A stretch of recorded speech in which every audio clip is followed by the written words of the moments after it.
All right, ladies and gentlemen, we are still 6 days out. So this is crunch time. We're getting everybody on the show we can to keep us motivated and pumped up, do what we need to do. Tell your friends and family to pull up next to you wherever you're watching on any of our social media streams. We are live right now, another special edition of Make It Plain, and you will also hear this segment on the podcast. And we're still winning with Black women. So this is our second win with Black women segment today. Amen. And it's important because we want to be able to see. Everybody feels like, a lot of people feel like there should have been a different MVP in the World Series last night. It should have been Mookie. But we're going to get another MVP if we get out and vote before Tuesday. Ideally, we'll get another MVP come January. MVP Kamala Harris, Madam Vice President. All right. Joining us once again, someone, and we made fast friends. We met on the air. I want to thank her. My aunt celebrated her 95th birthday in Memphis, my aunt Helen Thompson Mosby. And my guests got a Senate resolution to honor her. The whole family was elated and happy. Got me out of the doghouse, I think, with a couple of cousins. Maybe not, but But anyway, my stock went up a little bit, even though I didn't do anything. She offered to do it, and we're so thankful. Let me just introduce her properly for the second time. She serves as second vice chairwoman of the Senate Education Committee and is a member of the Commerce and Labor Committee, the Energy, Agriculture, and Natural Resources Committee, and the Ethics Committee for the Senate in Tennessee. Also currently the chair of the Senate Democratic Caucus. Her policy focus aims to improve student outcomes, reform outdated criminal justice rules, to expand middle-class security and opportunities to more Tennessee families.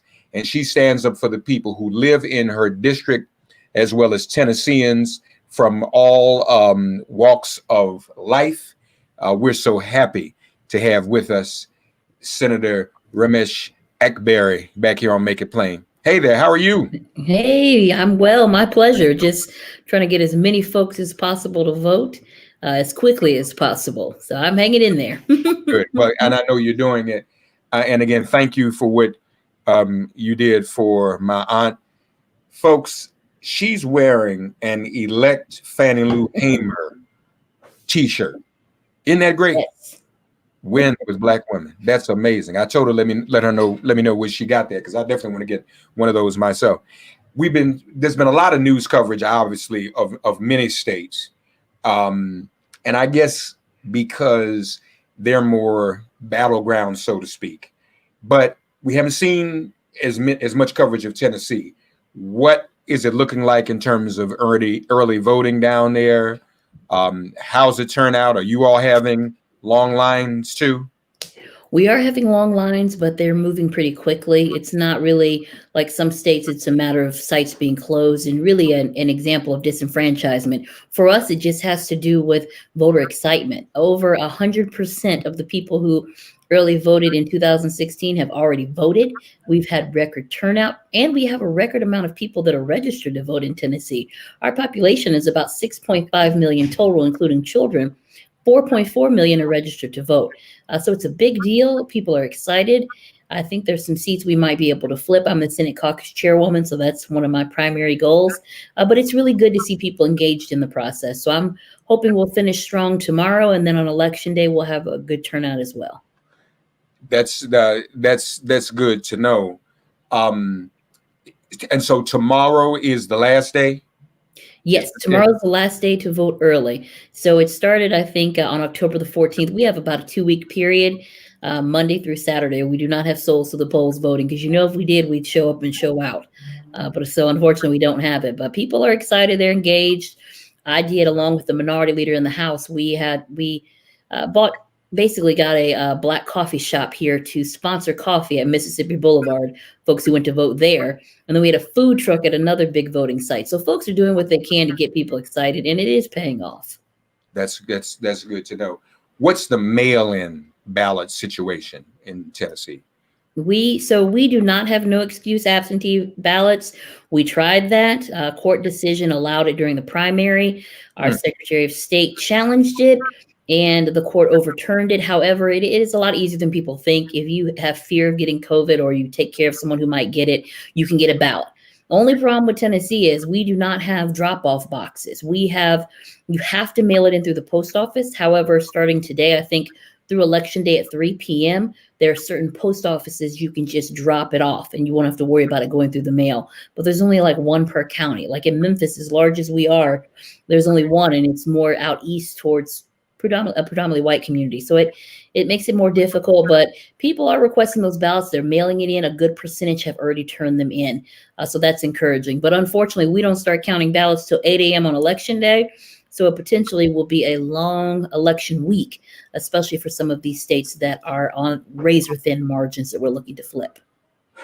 So we saw what Kavanaugh said the other day and what the Supreme Court ruled.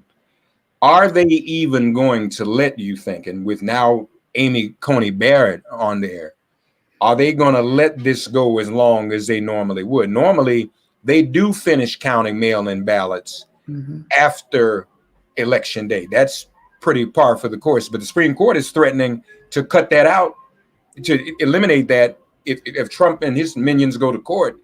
And so nothing would be counted past midnight. It is a significant barrier, I think. As long as the ballot is received on election day, I see no reason why it should not be counted. So the most important thing is for folks to get these things in early. And then also in these states that really do early voting vote totals before, absentee vote totals before the election ends, like Ohio, where you could win outright if you win them. Those are states that are important. And then I think when you have states like Georgia and Texas in play as well, and even Arizona, it helps provide a larger cushion, of course, for my candidate, which is Joe Biden, to potentially win. Because the bottom line is we need to win big and we need to win outright on election day, because otherwise, with the foolishness coming out of the White House, this packed 6-3 Supreme Court, which is a real travesty. If any legacy remains of the Trump administration and Mitch McConnell and his like, I don't know, goons, is that they have stacked and packed a Supreme Court and the federal bench, which will affect generations to come. So the bottom line is get out, vote early, get it in the bank. And if you have to vote absentee, take it to the post office, take it to your drop-off location, because you don't want to have any problems there either. Yeah. No, that's very important. So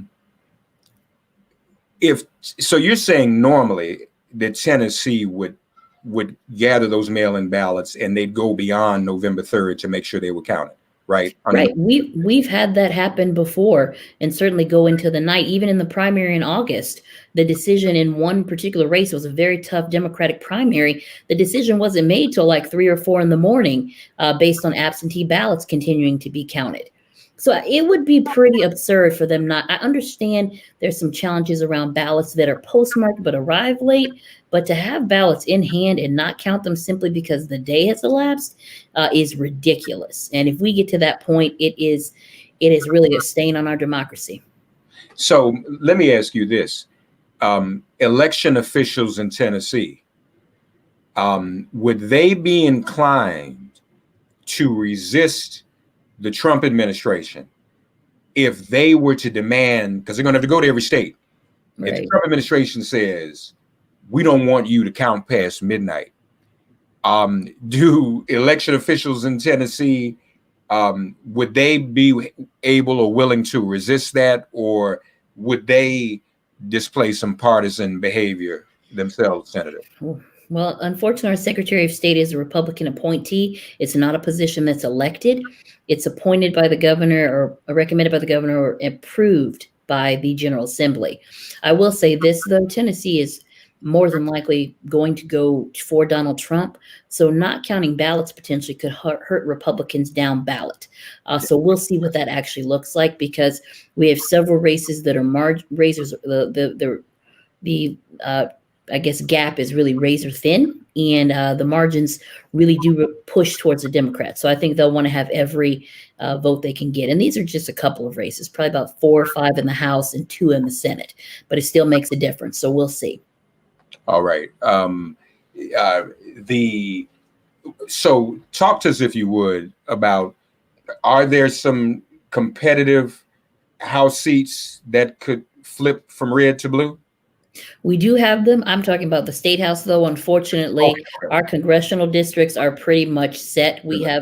They've been drawn where we have two Democrats, Steve Cohen in Memphis and Congressman Cooper in Nashville. Right. Otherwise, it's practically impossible the way the districts have been gerrymandered. However, if they're able to pick up a certain amount of seats in the state house, they can eliminate the supermajority, which will help with redistricting. That's something that's really going to be really tragic, and it's been tragic in Tennessee. Tennessee Democrats were in the majority until the midterm election after President Obama was elected.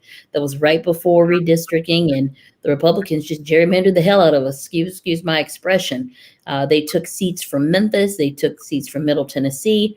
And so they again think that they might take an additional House seat from Memphis. And part of that is people, as much as we've tried, it's just very difficult to get folks to fill out their census application as well. So we'll see. So, of course, folks, and that's why, again, down ballot's important, because we're looking at redistricting. We want to be sure that that goes well for us, because they have been gerrymandering us to death for the past decade. So that is absolutely critical. I was just reading some reports about how historically turnout in Tennessee has been low the past few years. But there's some analysis that says if we could figure out a way going forward to get Tennessee turnout up, it could get a little pink, couldn't it, rather than just red, right? Oh, agree wholeheartedly. If Black folks and other minorities across this state would vote, other people of color would vote, it would make a difference. And I think I'm hoping we're facing the beginnings of what Georgia has faced for at least a decade, where if people of color would vote, would register and actually vote, it could change the dynamics of the General Assembly and the state in general. So I'm hoping so, especially when you look at cities like Nashville, where their population growth is just out of control in a good way. And most of those people who are coming in are leaning more liberal, more blue. And we're not nearly as red as we've been gerrymandered to be. Our last statewide election, where Marsha Blackburn won, which is just a real travesty, truly, 44% of the vote went to the Democrat.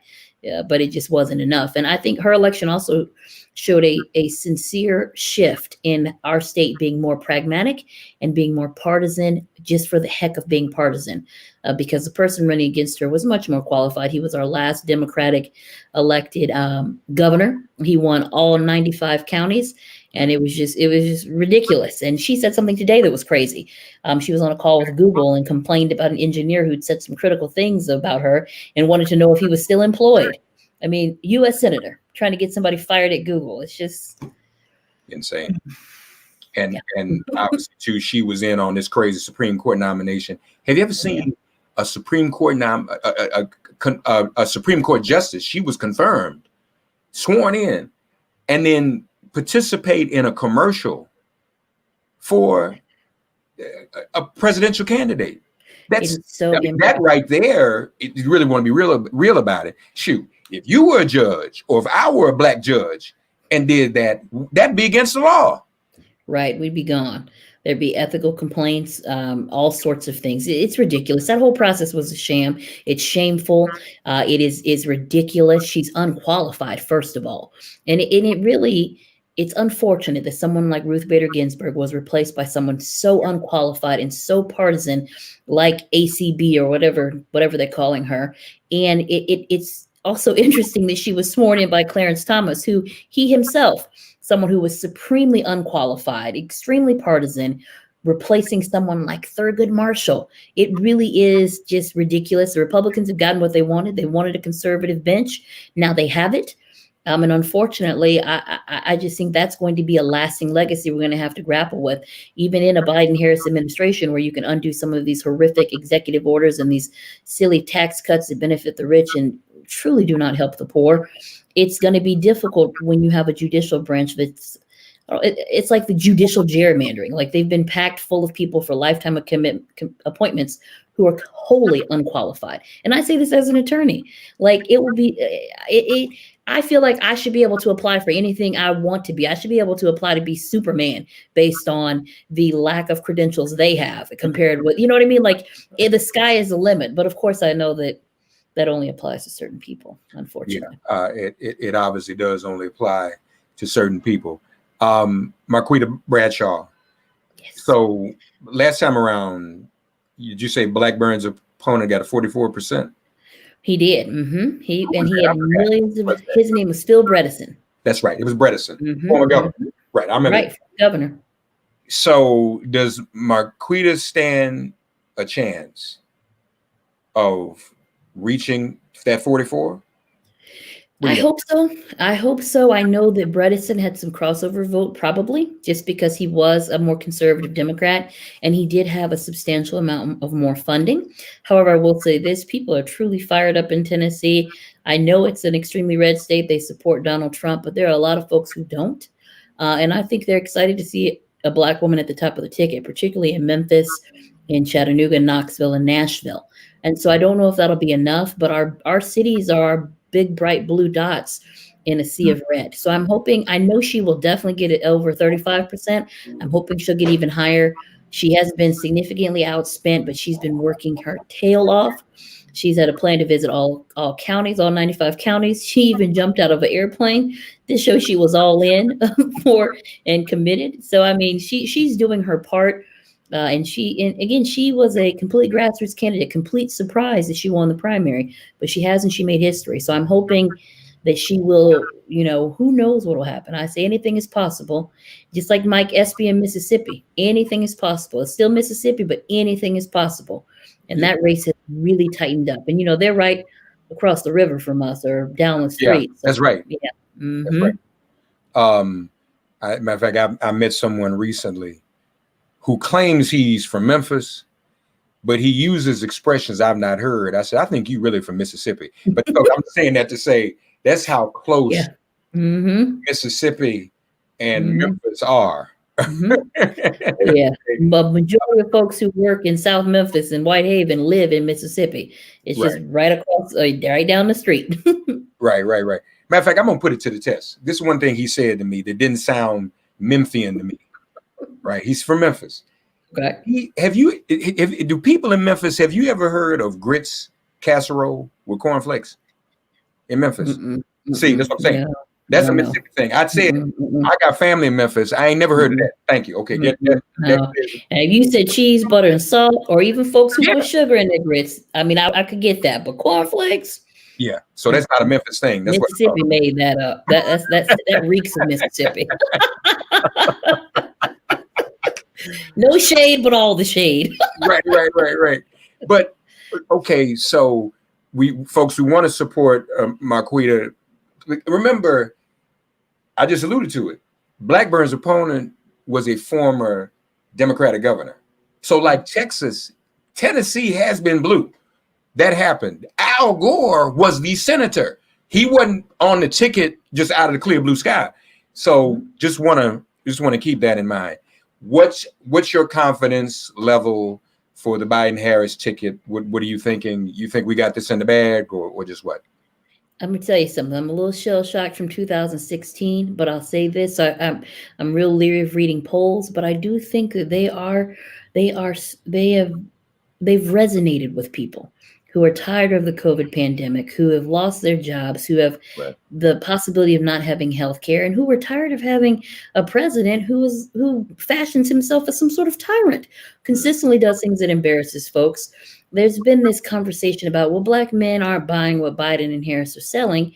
I don't agree with that. I don't think that they're following along the pathways of 50 Cent, who claims he was joking, or Ice Cube. If you actually look at the Black agenda for Joe Biden, it was very thoughtfully orchestrated. And I was on the criminal justice task force that came up with great policies around getting rid of private prisons, getting rid of cash bail, making more equitable drug laws, decriminalizing marijuana wiping records clear for people who have had marijuana convictions. So it's definitely room in that agenda for Black folks. And as far as investment in the Black community, actually having strategic investments in HBCUs, which we have seen the Trump administration is all talk when it comes to that. Actually having available capital for Black folks who want to start businesses, student loan forgiveness, making folks sure that folks who want to go to college, want to go to HBCUs can go for free, helping folks buy their first home. These are all things that young Black folks and really folks across the country are struggling with. And so I think that the Biden-Harris administration campaign is resonating. I think it will have an impact. You have folks across the spectrum who are supporting, who are just tired of the status quo. And for folks who say, well, Donald Trump, at least he appeals to, or he's listened to I think Charlemagne the God said, at least he's listened to Black men or identified that there's someone worth listening to. I don't agree with that either, because what has he done in the past 4 years to make that happen? Nothing. What would you say to Black men, though, who are duped by this, who've been targeted for disinformation? Senator, what advice, if you were talking to your brethren, or what have you, or your sons, or Black men who are listening, as a Black woman, what would you say to them about this race and not being fooled? I would say, listen, Donald Trump is going to say and do anything that he can to stay in office. He knows that he faces possible criminal convictions and also just the financial implications. If we want to know what he's going to do, we have to look at what he's done. He pushed forward a criminal justice bill that was something that was passed by Democrats in the House. He just signed it. He's pardoned a series of folks and granted clemency. Out of like 40 plus people, I think only 7 or 8 of them were actually Black folks. What is it? Economically, he has no real plan to try and help the middle class or to help folks who are struggling. And he, I don't want to say it, but I mean, he's a racist, okay? His son-in-law, who's one of his top advisors, had the audacity to get on the news and say, the Trump administration wants to help Black folks, but we can't want it more than they do. I mean, come on. That's the language. That is coded in heavy language that he's speaking. And I think it speaks to a general idea that they believe. As far as looking at healthcare, which I think is one of the number one issues, Donald Trump is trying to get rid of the Affordable Care Act. Surely that has to resonate with folks who are facing a pandemic with worse health outcomes. So I say, don't listen to what he says. The Platinum Plan is not something that's realistic. The Biden Black agenda, the Lift Every Voice agenda, is something it's well thought out. It has buy-in from members of the Congressional Black Caucus. It has support from folks across the country, really. And the Platinum Plan is something that just kind of came about. And again, I say, okay, Donald Trump, this is your Platinum Plan, but where was it 3.5 years ago? Where was it 2 years ago? So don't be fooled. Don't fall for the okie doke. He wants to get your vote, but he doesn't believe that Black lives matters. He thinks that there is not a such thing as implicit bias or police shooting. I literally just got an email from the Department of Children's Services in Tennessee where they have stopped all diversity sensitivity training. This is because of someone like Donald Trump. And is that what we want? Is that what we want for our country? I don't think so. So I'll get off my soapbox because I could talk about it all day. Just don't be fooled. Don't fall for the okie doke. You recognize your power, recognize your voice, recognize your vote. And don't say Democrats always take you for granted. I'm a Democrat and I don't take Black folks for granted. I don't take myself for granted. So I can't take you for granted. Well, wait a minute. We invited you here to do some soapboxing. So no, that's cool. Okay. That's what you're here for. And why? Well, shouldn't we as Black men support this Black woman? You know, people were saying we're tired of them, the Democratic Party giving us same old white man. Well, you could have supported the Black woman in the primary. Right. They didn't give you Joe Biden. Joe Biden was the default. And don't get me wrong, I like Joe, but Joe knows it. The numbers showed it. If it weren't for South Carolina and the other Black candidates and the brown one and the women pretty much getting out of the way, because there was a diversity. You had a Black woman, you had a Black man, you had a brown person, you had LGBT brother, you had several women. It was down to South Carolina. And then to be transparent, we know that there were conversations even then. You've got to put the sister on the ticket. I mean, I'm just going to say that. So we need to support this black woman. That's the thing that's ironic to me, because most black men do like black women and wouldn't be without black women. You love your mama, Right. you know, you love that Right. sister that you're trying to hook up with. So support a black woman. Right. Black women been leading us all our lives. Let them Right. let her lead us in the White House, right?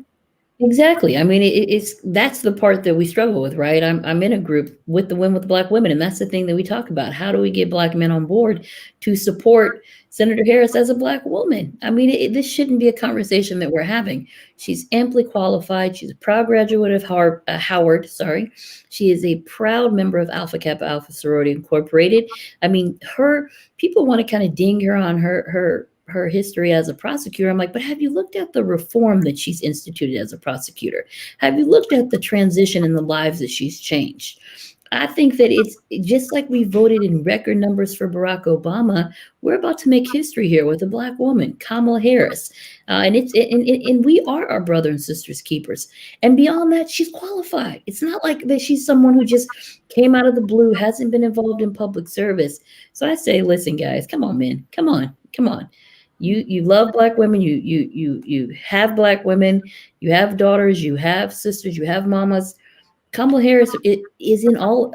We're all in Kamala Harris because we are connected as sisters and sisters in the struggle and sisters of color. And I want that to change. I don't want that to be the narrative. That was the same narrative with Stacey Abrams in Georgia and the small margin that she lost by, and the percentage of black male Democratic voters who voted for her opponent. I think we got to get past that. We got to lead. We got to lead, and we also got to let women lead. We got to be in front and in behind. We can do both. So that's how I feel. And I'm just like, step up. Come on, guys. Donald Trump gonna look out for us more than Kamala Harris? Is that what y'all really want to believe when his no good son-in-law just said we lazy and shiftless again and we don't want to be, but we running behind that? And then how you gonna sing F the police running with the man who supports the police and minimizes the killing of our people at the hands of the police? I'm sorry. I'm with you 100%. Literally had people speaking at the RNC who pointed weapons at peaceful protesters for Black Lives Matters. That is who you're dealing with. You think that this is someone that should be supported? He had the attorney general from Kentucky who failed to press charges against the police officers who murdered Breonna Taylor in her sleep. The wall in the apartment next door was more valuable than her life. That's the president that we want to support? No. Come on, wake up. Do not fall for the okie doke. Don't regret it, because I can assure you, 4 more years of Donald Trump, I don't know what our country will look like. It just, and Black folks are going to be the ones that suffer always. If the country's doing bad, we're doing worse. And so we have to keep that in mind. Last thing. White women have been shifting since 2018. Suburban, college educated, non-college educated. He knows it. He's literally begging white women to keep loving him. All right.